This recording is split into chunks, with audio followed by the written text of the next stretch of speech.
Yo, what's up, everybody, and welcome back for another episode of the Fancast Live podcast. My name is Giancarlo. I'm your host. I'm joined here by Jamie Hollywood Barrett. We're going to do a recap on today's Giants game. We are fucking ecstatic about this 21-20 win that the Giants just pulled off with the missed field goal to end the game by Bullock. It was a shock. I'm shocked. Your initial reactions, Jamie, because I'm fucking elated. I don't even know what the fuck to say. Listen, it just brings joy to Giant Nation. We've waited for a moment like this to really just feel good about ourselves, feel good about the football team. You go in on the road, there's Giants fans there, but like no pass rushers, 13-0 at half, just able to just grind it out. Saquon, like, what a big performance for him. Like, you got to feel happy for Saquon. Hitting the holes, running hard, running through people. You got Daniel Jones still being Daniel Jones, but our defense, bailed him out. We have a coach with big nuts, and we got it done, 21-20. My prediction last week was 24-20 if we had a win. And it's great to be a Giants fan today, man. Yeah. Hey, Mike, thanks for joining us, brother. How you doing, man? I'm doing well. Can you hear me? Yeah, I got you loud and clear, bro. So your first initial reactions to this game today, Mike? My first initial reaction is nice to get a win, right? It's been a while, right? You're starting the season off with a lot of losses, right? So to come away with the win today was nice to see. Second reaction, the fact that they missed that field goal at the end of the game. I could recount how many times I sat down here in my basement watching Graham Gano kick a 60-yarder to beat us, right? Or Jake Elliott for the Eagles kicking a 61-yarder to beat us, right? And you get that frustration where you're like, Jesus, are we just going to catch a break just once? And that's happened quite a few times the last few seasons, right? It's unbelievable how many times the Giants have lost on the last possession or a last second field goal. We've seen that way too many times. So it was good to see the total reverse of what happened in the past today with Bullock missing that field goal with seconds left on the clock. So what did you guys think of let's start with Daniel Jones. What did you think of Daniel Jones's performance today? Let's start with you, Mike. So I thought Jones looked like Daniel Jones, right? The first half he looked terrible. He still had 2 turnovers in the game, right? It was obvious that after they had that red zone turnover to Barkley, when they had an opportunity at that point to tie the game, Dable went right over to him on the sideline. It was nice to see the camera kind of highlighting that. Yep. But the next time the Giants got the ball, Jones didn't get an opportunity to throw it until they were literally on the 1-yard line. The first pass attempt on that drive was them trying to get Kadarius Toney to throw the ball, right, on a trick play. So I think what was obvious and what I've said would be the result of this season is that you will see the roster and the team perform well enough, but there will be key areas that you'll stop and go, wow, we're missing this and this. And if we just had those 2 things, we would be so much better. And what you watched today, especially the way they came back in that second half, the execution in the second half, all of it was that if this team had an upgrade at the quarterback position, that game doesn't come down to the Titans having to kick a field goal to miss it, right? You're winning that game outright with a better talent at the quarterback position, right? So you're going to hear a lot of fans this week that are going to be pounding the table like, oh, Jones. The man still turned it over twice, turned it over inside the red zone, and he was limited by his coach on that last drive until they were on the 1-yard line where, after the defense had seen them stack the box multiple times for run after run after run, it was a very easy pitch and catch for him. Giancarlo, you would have made that throw. Yeah, you could have turned around. Yeah, I know. I totally agree because when you noticed that the Giants started running the ball, the Titans were putting a lot of guys in the box, and they were like, you know what, let Daniel Jones beat us. Let him fucking beat us because, quite honestly, they didn't think he could. And, that big play that went to Shepard for the touchdown, that came out of left field. I didn't see that coming at all. That was just a blown coverage play. Got the touchdown, got lucky there. But Daniel Jones, like you said, didn't look good in the first half. He was all right in the second half, but again, they went to the run game, and Barkley was really, really good. He was solid. He looked like himself in this game, and he racked up the points and he racked up the yards, and it was good to see. So, Jamie, what was your reaction to Daniel Jones? Because me and you, we've been huge supporters of Daniel Jones for the first few years. And then it was last season, I think we started getting a little different feel of Daniel Jones as far as his performance, his injuries, and, it was kind of frustrating. So what did you think of Daniel Jones? Yeah, so I guess throwing the football, relatively speaking, pretty efficient, but the offensive coordinator is not going to – they weren't going to complicate things because we were just moving nowhere in the first half. So good point made earlier. But you know what? He did make that big play to Shepard. There's still times where he's got to get down. He doesn't get down. He leans in with his head. He takes big shots. You can't take those shots 4 years in. That's something a rookie takes. You got to fix that, because Justin Fields is taking those shots right now. So Jones, I think with better coaching, you can mask a lot of his deficiencies. He got in there. His team rallied around him and picked him up. I mean, Jones, definitely not the reason they won the game. Costly interception there. You felt like as a Giants fan that could have been it. But then we catch a break. We recover that punt. And, that God was with us today, man. It's just a special day. I'm just really happy for Saquon just to really have this type of performance after what he's been through. But, yeah, Jones, not going to give him he got the win, but, jury's definitely still out. We're going to have to really see what he can do downfield moving forward because that first half, he wasn't getting time either. That's something we'll probably talk about. He was really under duress, but he's got to get rid of the ball. He's got to make better reads. So not the best performance by Jones, but we got it done anyway. Yeah, I mean, what was it? 2 turnovers today, the fumble and an interception. Yeah, the fumble, I can't blame him too much for the fumble because, he got the ball ripped out of his hands from behind. The offensive line should have probably did a better job protecting him from the blind side. But all in all, that interception was bad. Dable even got in his face on the sidelines. We saw that, saw the cameras on that. He was over there, and you could read. They were saying that they can read Daniel Jones's lips, saying, I was going to the to the back shoulder, and quite honestly, he didn't do that because he was looking right at Barkley the entire play. The defense read that, and they knew he was going to Barkley, and all the defensive back had to do was just step in front of that ball and just take it in for the interception. So, all in all, I'm not greatly thrilled about his performance, but I mean the run game was there. The offensive line probably has to do a better job protecting him. There was a lot of pressure on Daniel Jones at times, but given that he only gave up 2 turnovers, that was huge. The offensive line. I'm sorry. Go ahead. That play call where Jones threw the pick. Barkley's designed just to clear out the middle of the field. Yeah, right. That's the purpose of that play call. So if you actually go back and you watch that play, when you watch Barkley motion sprint out to his left right before the snap, you could see the linebacker vacate the middle of the field. He sprints right to the sideline, right, because he's got to get out there to cover him to make sure he doesn't get a step on him to get to the end zone.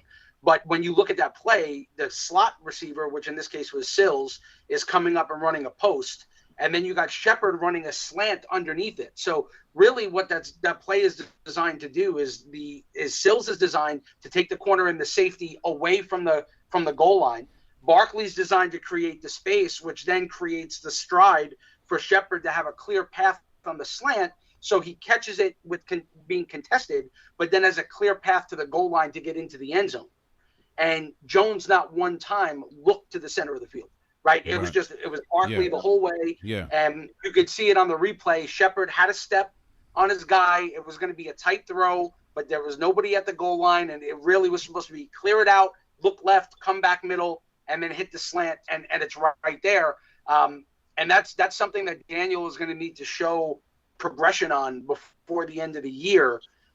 Because until they could start scoring consistently in the red zone with him being the reason they're scoring in the red zone, they're not going to win with any level of consistency. And you're going to realize more and more as the year goes on, like he's holding the team back from being better than what it probably should be. Yep, absolutely. Yeah, I totally agree because Daniel Jones, I mean, quarterbacks are taught to look at all their options. Option 1, 2, 3, possibly even 4. He looked at Daniel. He looked at Barkley that whole entire play. I mean, he just gave it away. They all knew that he was going there. Offensive line. What'd you guys think of the offensive line first day in? So I actually thought that the run blocking was pretty good, especially Andrew Thomas. Seems like Barkley caught a lot of seams.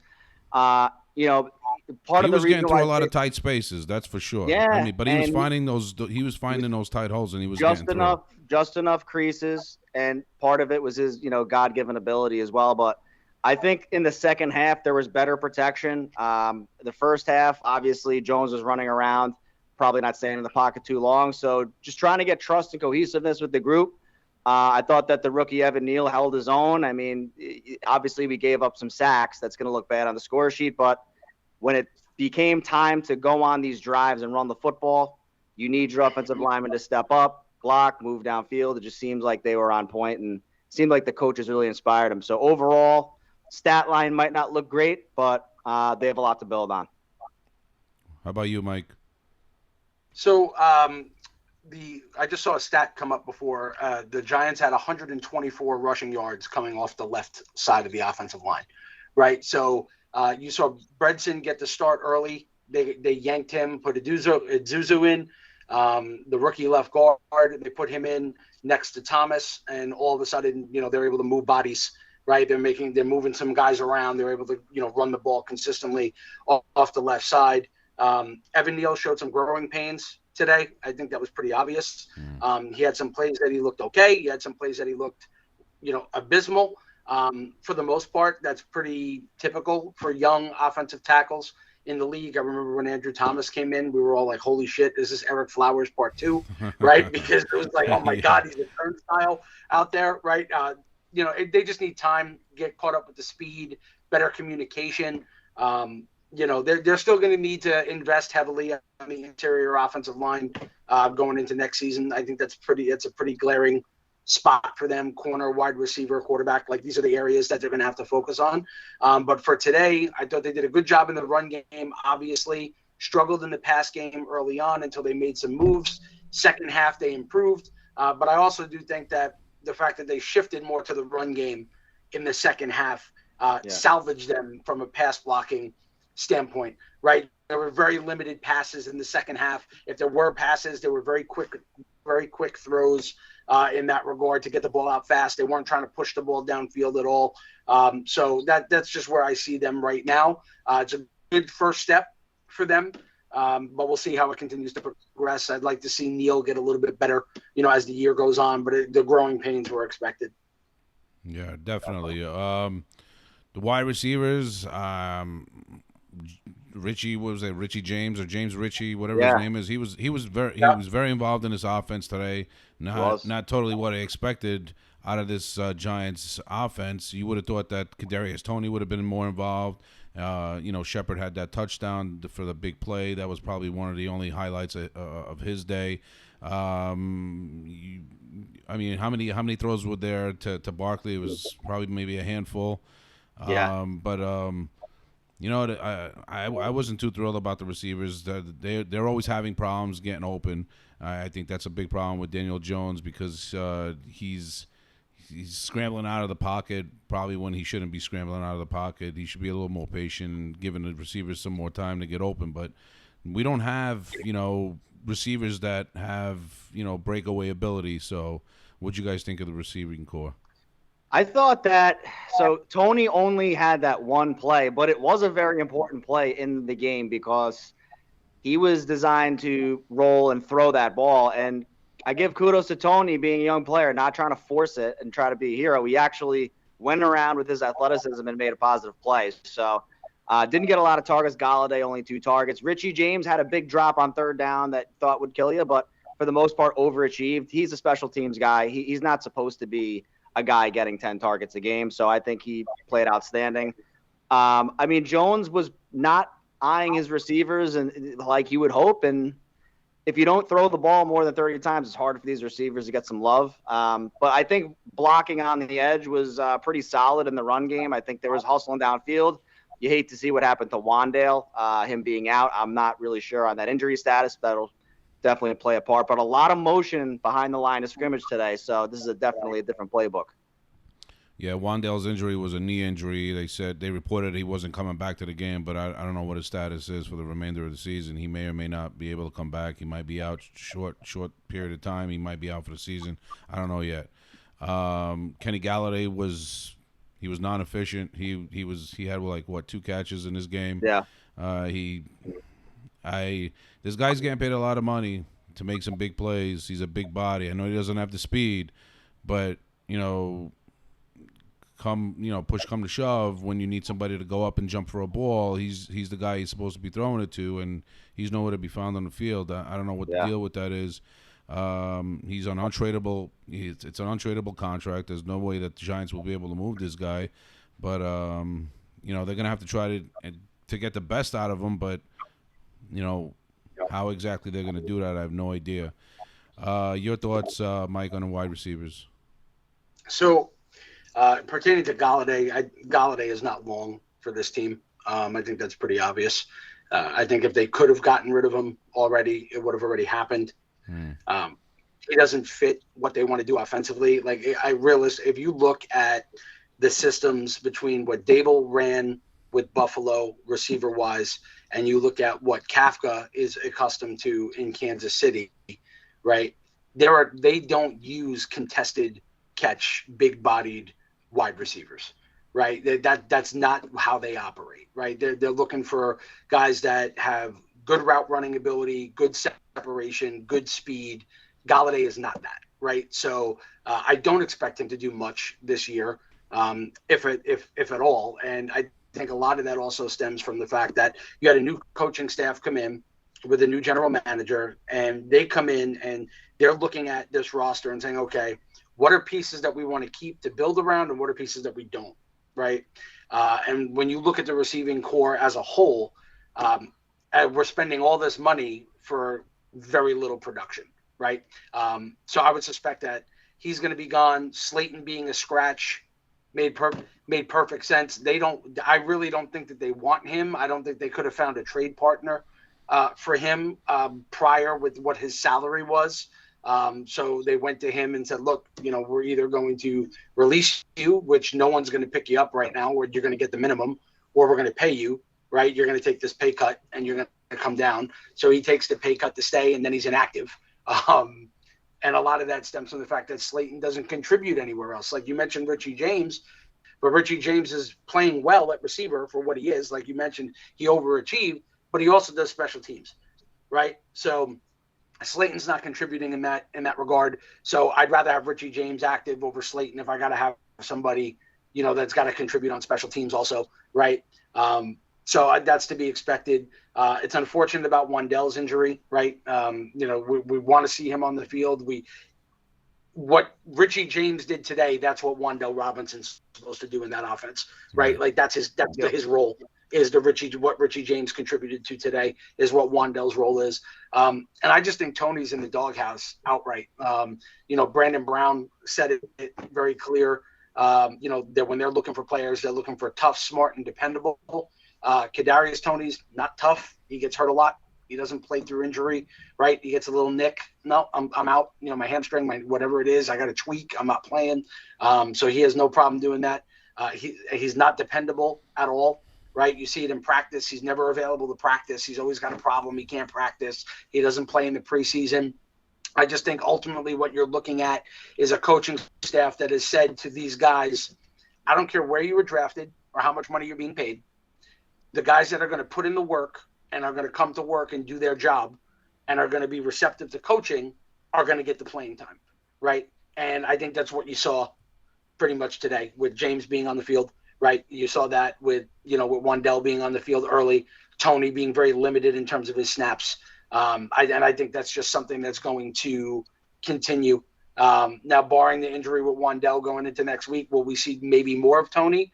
Possibly, but that's going to just depend on how quickly he can work his way out of the doghouse. But if we start hearing on Tuesday, he's nicked up, he's not practicing, he's got this problem, he's got that problem, we're going to be right back to the same position. Well said. Good stuff. We don't want to look too far ahead, but what do you guys think about week 2 against Carolina? What are we looking at?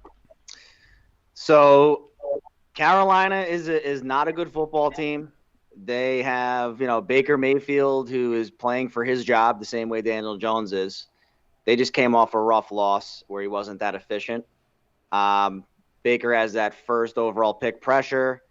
But you know what? They don't have a good football team. Their defense is average. They don't have an offensive line. Christian McCaffrey is always hurt. They don't have any real dynamic receivers that have real connection with this quarter. So this is a game that on paper is winnable, but with the Giants, no game is a guarantee, or, you can't really coin that. But, this is a game where you're at home. You're going to get Azeez Ojulari and Kayvon Thibodeau back. Those are two very impactful players that are going to really be able to pressure and rattle Baker a little bit. You get that home crowd into it. If we can run the football like we did today, we are going to have a good year. I mean, even though Daniel Jones is terrible and we're going to get a new quarterback, we have glaring deficiencies at corner, wide receiver. Even with all of that being said, if we can run the football like we did today for the next several weeks, we're going to win some more games. It's just that simple, because Saquon Barkley today was as dynamic as any running back in the league. It's one game, but we have to just go at home and just start pounding the rock. A lot of Matt Breida. I thought he was pretty good today as well. And then the occasional Daniel Jones, RPO, and, sprinkle in a little passes, 20 pass attempts, 22 pass attempts is good for me, bro, because I think that's our formula right now, is being a running downhill football team. Well said. I kind of skipped ahead. I wanted to get to the Giants' defense and get your reactions on the Giants' defense. Mike, let's start with you. What'd you think about the Giants' defense today before we get ahead to the Panthers again? I think that, they happened to play a quarterback today that is not elite by his own right. And they're, that team is looking towards their future, right? With the drafting Malik Willis, I think it's pretty obvious that by year's end, Willis will probably be starting there, especially if Tennessee continues to lose games the way they lost to us today. As the season goes on, I think you'll probably see Willis a lot sooner because they're just going to want to turn that page and move on. The secondary is pretty brutal. They were as bad as I expected them to be. The linebackers were as bad in pass coverage as I expected them to be. They don't have the horses yet for Wink's system fully. I fully believe that had the Jets not taken Sauce Gardner, the Giants would have taken Sauce over Kayvon Thibodeau. I don't care what anybody says. They could say Thibodeau was their number one all they want. You look at what Gardner did earlier today, they couldn't throw on him worth a lick. Lamar Jackson didn't go his way all but once today. I mean, they just never went to his side, which is exactly the type of player that you need in Wink's system, right? You need that type of guy that can lock things down on an island. So the secondary was still weak. Obviously, we're missing both our top pass rushers and Ojulari, right? Thibodeau didn't play today either. So we don't know how dynamic they would have looked on the field. It impacts the way Leonard Williams looks without those guys on the field. So there's a lot of those different things. I was happy down the stretch on that last drive. O'Shane Zimenez's name was mentioned a couple of times. Yep. Got his hand up, batted down a pass, which got tipped, almost got picked off as a result of that tip. So that was good to see. You'd like for him to hit the quarterback, but if you can't hit him, get your hands up, do something, right? So I was glad that he was able to make some type of play in that regard. But the defense is going to be a work in progress. I do think that as the quarterback play gets better, it's going to get increasingly more challenging for them. Mayfield is coming up. Mayfield's not the greatest quarterback, right? I think we agree with that. But they're still going to have Dak on deck coming up fairly soon. They're still going to have Rodgers. They got Lamar coming up. Like they've got a couple of really tough quarterback matchups moving forward. And, let's keep in mind, Tennessee had their own issues today with some turnovers as well that put them in a little bit of a bind. So it's going to be half a dozen in one, half a dozen in the other. But I think the defense should improve as the year goes on. But early on against better quarterbacks, they're going to have a really, really difficult time, unfortunately. And, they're going to run into some trouble. Yeah, I totally agree. I think once the Giants start playing some elite quarterbacks, they're gonna have tremendously huge problems. But I do agree the defense didn't play well in the secondary. The linebackers didn't do all that great either. Had we had Thibodeau and Ojulari in the lineup, maybe it would have been a lot better. You know that if the pressure gets on the quarterback, he's going to have less time to throw to his receivers, and maybe that helps out the secondary somewhat. We've seen that in years past, where when the Giants do get pressure on the quarterback, the receivers downfield, you need to scramble around and try to get open for their quarterback, and by that time he's laying flat on his back. So we want to see a little bit more of that, specifically when Thibodeau and Ojulari are back. Hopefully they'll be back next week in Week 2 against Carolina. So, your thoughts on Carolina next week, Mike? So as far as the Panthers go, I actually had us set for a loss for this game. I'm actually even more convinced that we're going to lose this game now, coming off of this win. To be honest with you, I think a lot of people are going to be feeling themselves a little bit next week. I think we caught a break, right? The Titans still moved the ball when they had to move the ball to get in position to win the game on a field goal. They just didn't execute, right? So that stuff's going to happen. I think that the Panthers and the Giants are probably evenly matched. Where we just talked about, Jamie mentioned the defense is not great for Carolina. It ain't great for us either, right? So I think we're pretty evenly matched there. We talked about the game running through Saquon Barkley. It's going to run through CMC, right? I just think that, they're pretty much the same built type of team. I think the receiving advantage clearly belongs right now to Carolina with DJ Moore and even with Robbie Anderson there. I think that they have a little bit of an advantage in that regard. Their secondary is a little bit better than what we have, right? So it'll be interesting to see how that game is going to play out. I expect it to be a very similar game to what we just watched today. It's just that we may not come out with, come out with the fortune in our favor the next go around, right? So, you look at it. I mean, Jacksonville last year, beat the Colts week 1, and then went on to just completely just go in the gutter the rest of the season, right? So, it's a good win. It should be enjoyed. Everybody should get their props this week for winning the game. But anybody that's going to take it as anything more than that moving forward right now, is a little bit of fool's gold. Yeah, no doubt. I mean, the Giants this year started with 21 points right off the bat. They averaged, 17 points 2 years ago, and I think they were below 17 points last year. So starting out with 21 points is not a bad thing, but they need to do more. I think they need to score a lot more. If they want to win games this year, they're going to have to outscore their opponents, and the only way to do that is by playing, stronger defense and having Daniel Jones play a little more solid at the quarterback position. So I'm actually glad you mentioned that. Yeah, the average NFL offense last year was averaging about 24.5 points per game, right? So, the expectation again is the defense going to be above average, which is, they're giving up less than 24 points per game. Today they did, right?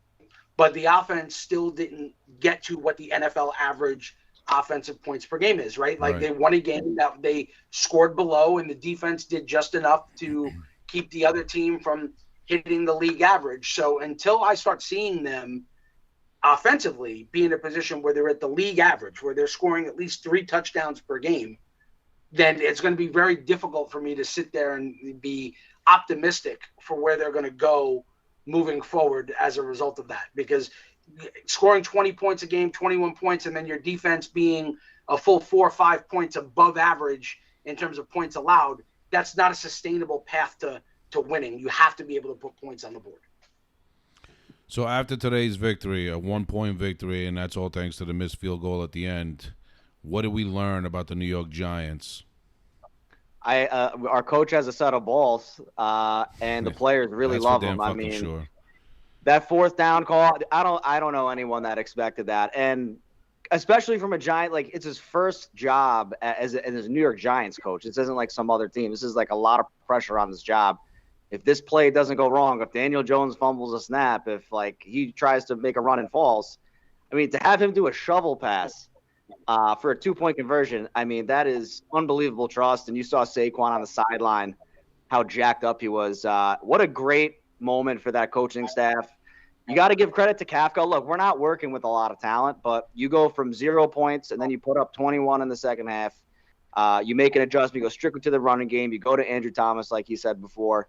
So I got to give kudos to the coaching staff. So I learned that, listen, we made a play on special teams. We'll take the bobble. We were shaky early. We got a little more confident. And we had special team contributors all over the board. Julian Love was making tackles. Richie James had a good game. And, it seemed like all of the guys, Calitro, he did have a penalty at the end, but I thought he played inspired. A lot of guys just really balled, and that you got to credit the coaching staff. So I think this Giants team, although talently deficient, we think it's a 6-11 year. I didn't expect them to win this game. I did have them covering, so I got that. But we'll take the win, and at least they're going to play for this coach. I mean, that's something that's really encouraging. Yeah, no doubt that was a ballsy call by the head coach, Dable. I couldn't believe he was making that call. He wanted to go for it. I mean, we're giving him kudos now because the play worked out. If it didn't work out, we'd probably be cursing him right now. But it's a good thing it worked out for him. Another thing I learned is the Giants are going to have to run the ball. If they want to keep games close, they're going to have to run the ball. They're going to have to set up the pass with the run, and they're going to have to use Barkley in every aspect of the offense, whether it's the passing game or the running game, because quite honestly, he's probably the only guy on the field besides nobody that I can trust on the field. He's the guy you got to get the ball to, and that's who that's who the Giants need to trust, and that's who they need to get the ball to. Mike, what do you think? Two things. One, Barkley's got to make sure that he doesn't fumble when he's getting hit from behind, right? Yeah. He broke that play, and thankfully the ball went out of bounds. Yeah, right? exactly. That's when a team starts to get the page, when you've been a bad team for so long and everything goes against you, right? The field goals get made that are record breaking, the turnover, to see it go the opposite direction, right? Kind of gives you the hint to say, okay, maybe the bad stuff's over, right? Like maybe we're beyond that now, right? Like this team may not be good, but those things that were also piling on to the team being bad aren't going to be as bad right now, right? Jamie, you mentioned the 2-point conversion on the shovel pass. What's funny about that is I've been on other calls with some other guys, and one of the things that we talked about was the type of offensive system, and I was screaming that with Kafka being the play caller, they're going to run shovel passes. I said it for months. They're going to run shovel passes. It's a big staple in Kansas City's offense on the goal line. How many times did we watch Kansas City? Travis Kelce comes in motion, and boom, boom, and it's a quick shovel pass to Kelce, and Kelce's their best player, right? So they get it to him on their best player. He comes across, and they quick flip, and that's it, right? And he gets in the end zone. So I was happy to see that what I thought they were going to do translated, right? It happened first game in a position where you could go for 2 to go for the win, and you come out and you run that play. And a lot of people are like, oh, that's ballsy. That's Kansas City. That's what they do. That's that offense. It's motion, getting guys moved around, and then that quick flip. And it gets to do the point of that play is to get the defenders to move up, right? So those defenders come up and you slip the ball in behind them. So you get past that first wave, and then you just have the running back on linebackers at that point right at the goal line. It gives you such an advantage to get in the end zone. And you saw that when Barkley split right between the two of them. And he's not going to get that play if it's a 5-yard play. That's a play for 1 or 2 yards that you got to run, that you could really take advantage and catch a team off guard. And that just goes to show you that we have the coaching. That's how I feel after today, right? The coaching is there, right? You watch your head coach go to your quarterback and hold them accountable after the turnover. They come out. They say, okay, we're not going to let Jones prevent us from having an opportunity to win this game, right? So they go right to the run game. They pound the ball. They do what they need to do, and they get it into a position where, okay, now it's a very easy throw. Like I said, anybody can make that throw realistically, turn it and just flip it. I mean, it's right there for you. But to then make that call for the 2-point conversion on that shovel pass, that to me says, okay, it's a new day in Giants world, right? That type of play calling is a new day. You didn't have that type of play calling, quite honestly, the last time you had that type of play calling was Gilbride early years, where it was a little bit more dynamic and that type of stuff. But they're going to run a West Coast style system. That's what 90% of the NFL is now, which makes it extremely quarterback friendly, in that regard. So great job for the coaching staff. That's what I learned today, is that the coaching staff, we have a legit opportunity to win games because of them and be in position to win, because they're not going to try to force something that isn't there. And then the other takeaway again is we need an upgrade at the quarterback position. I don't care. You're going to hear people all week that are going to call in and say, look at what Jones did. And look what he did. He threw for under 220 yards, right? Typical. Which is not good, right? He threw for under 220 yards. He threw one touchdown pass, two touchdown passes, 2 touchdowns, 2 turnovers, right? So we're right back to a 1-for-1 turnover touchdown ratio, right? We're right there. So we're right back to kind of like where we were his rookie year, right? Where, let's look at his first start against Tampa. He made some good throws. He made some good plays, won the game because of a missed field goal, right? Let's see how it goes. Does he get hurt? Can Saquon maintain that level of pounding all year, right? It's easy to see this stuff week 1 when guys are healthy and they're fresh, but how are they going to do this week 7, week 8, week 10, right? Short weeks. Like, we got a long way to go before we could do anything about the roster and where the team is headed down the line. But it's good to just enjoy the win and know that it looks like we got coaching in place finally for the first time since Coughlin left. It looks like we have the right guy and the right staff. Yeah, totally agreed. I mean, I don't know about you guys, but I'm definitely not accustomed to that play call that they made with the 2-point conversion, because I would have never thought he would have made that call. I would have thought they would have just kicked the field goal, take their chances, try to force the overtime and let things take its course. But again, ballsy call, because we just never seen it being done here. I welcome it, but again, had that play not worked out, we wouldn't be as ecstatic as we are right now. Any closing thoughts?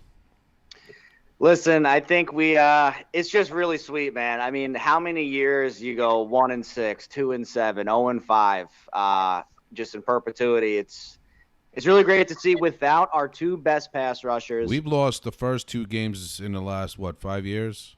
Yeah, we've been 0-2, 0-3, 0-4, 0-5, I think, before we won a game the last 5 years. So, I mean, I did not – I had the Giants losing this game close. I thought that – we talked about this earlier, John Call. I thought the Giants would keep it within the spread, being that it was in Nashville and it's not really a home field advantage and Tannehill is not elite. I felt like we could do just enough, and we did. I think the formula is going to be Saquon Barkley running the football, catching the football. You're going to sprinkle in a couple of quick throws, and then if it presents itself, you can go for a contested catch. But that, again, that's what you alluded to. That's not part of what they want to do. It's going to be a lot of movements, a lot of bubble screens, a lot of quick slants. So we hope for good health. But I've been drinking this win in all day, man. It's really great. I'm hoping next week we could put up 30 points. That's asking a lot, but we need to start doing it, because if you don't start doing it against bad teams, then you really don't have a shot to kind of keep that momentum going. Yeah, I'll believe it when I see it. Mike, final thoughts?